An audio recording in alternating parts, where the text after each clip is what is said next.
खोपोलीत उपमुख्यमंत्री एकनाथ शिंदे यांच्याकडून मंगेश काळोखेंच्या घरी भेट, काळोखेंच्या कुटुंबियांचं शिंदेंकडून सांत्वन। खोपोलीत काल मंगेश काळोखे यांची निर्घृण हत्या। मंगेश काळोखेंच्या हत्येमागे सुधाकर घारेचा हात, कुटुंबियांचा आरोप। आम्हाला न्याय द्या, काळोखे कुटुंबियांची उपमुख्यमंत्री शिंदेंकडे मागणी। सांगलीत उमेदवारीसाठी भाजप पदाधिकारी दीपक मानेंचा पत्नीसह ठिय्या। भाजप आमदार सुधीर गाडगीळ यांच्या कार्यालयात ठिय्या। निष्ठावंतांना डावललं जात असल्याचा आरोप। सोलापुरात ठाकरेंची शिवसेना आणि मनसे पदाधिकाऱ्यांमधील वाद चव्हाट्यावर। महेश धाराशिवकर आणि अजय दासरी यांच्यात शाब्दिक बाचाबाची। काँग्रेसला जास्त जागा जात असल्यानं शिवसैनिकांमध्येही नाराजी। कोल्हापूर महापालिकेसाठी धनंजय महाडिकांचे पुत्र कृष्णराज महाडिकांचा उमेदवारी अर्ज दाखल। कृष्णराज महाडिक प्रभाग क्रमांक 3 मधून निवडणुकीच्या रिंगणात।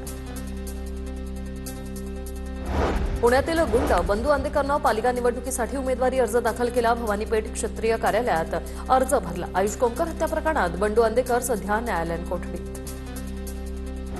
कोल्हापुरात काँग्रेसकडून उमेदवारी अर्ज भरण्याच्या प्रक्रियेसाठी वकिलांची टीम। उमेदवारांच्या अर्ज भरताना कोणतीही चूक होऊ नये यासाठी सतेज पाटलांकडून खबरदारी।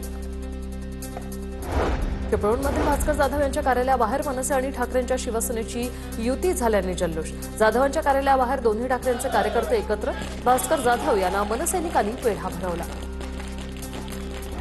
मिरजमध्ये अजितदादांच्या राष्ट्रवादीत गेलेले माजी उपमहापौर पुन्हा जनसुराज्य पक्षात। अवघ्या काही दिवसातच आनंद देव माने यांनी जनसुराज्य पक्षात केली घरवापसी। वसई विरारमधील भाजप पदाधिकाऱ्यांचा ठाकरेंच्या शिवसेनेत प्रवेश। सचिन राऊत आणि मालती विश्वकर्मा यांचा कार्यकर्त्यांसह जाहीर पक्षप्रवेश।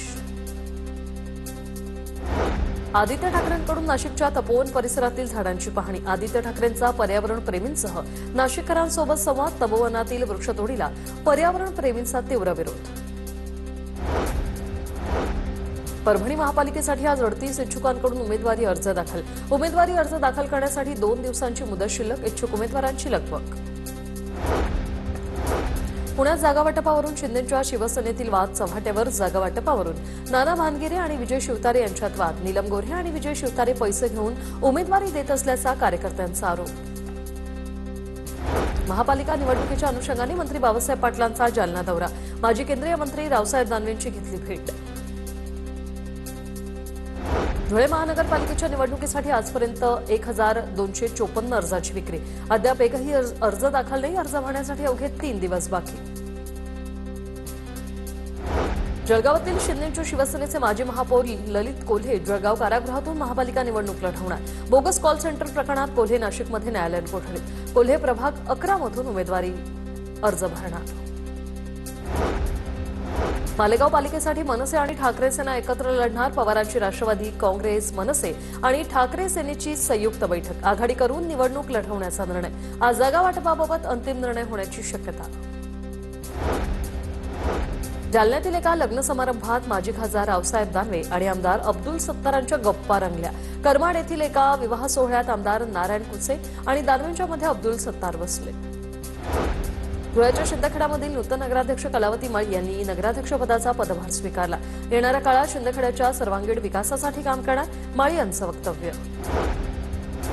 जळगावात महाराष्ट्र प्रदेश 12 बलुतेदार महासंघाच्या पदाधिकारी आक्रमक। भाजप आमदार सुरेश भोळे यांच्या घरासमोर घोषणाबाजी। आगामी निवडणुकीत बलुतेदार समाजाला प्रतिनिधित्व करण्याची संधी देण्याची मागणी।